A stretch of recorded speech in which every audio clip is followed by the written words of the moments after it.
ስንጸልይ ስለ ልመና ብቻ የምናስብ ከሆነ እንሳሳታለን። ልመና ብቻ አይደለም ጸሎት፣ ራሳችንን ከእግዚአብሔር ሐሳብ ጋር አላይን ማድረግ ማለት ነው ጸሎት። እግዚአብሔር በእኛ በኩል አልፎ እንዲሰራ የእግዚአብሔር ኪንግደም የእግዚአብሔር መንግስት በዚህ ምድር እንዲሰራ ራሳችን ማስተካከል ማለት ነው። እዚህ ቸርች ውስጥ አሁን ቴሌቪዥን ትቼ ሰክቼ በከፍት ዲሽ ላይ ሰቅዬ በከፍት ቁጥር ስፍር የሌለው ቴሌቪዥን ማየት ይችላለሁ። እውነት ውሸት? ቸርች ስለሆነ የሙስሊም ፍሪኩዌንሲ አይገባም፣ እዚህ መንዙማ አይገባም።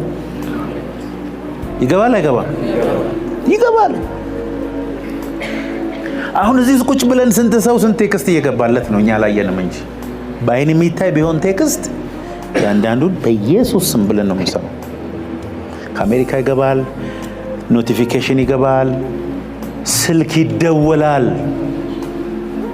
እኛ ጋር ብቻ አይደለም ደግሞ እዚህ አየሩ ላይ የሚተላለፍ የዌቭ አይነት ብዛቱ ሪሲቨር ካለ የማታየው ጉድ የለም። የምትፈልገውን ለመስማት ግን ቁጥሩን ማስተካከል አለብን። ሬዲዮን ኤፍኤም 97.1 የሚባል ነበር እኛ ልጆች ሆነን። አሁንም አለ እንዲያው ነው። አንተ በቃ አላረጀውም ማለት ነው። 97.1ን 2 ብታረግ ሌላ ነገር ነው የምሰማው። ጸሎት እንደሱ ነው።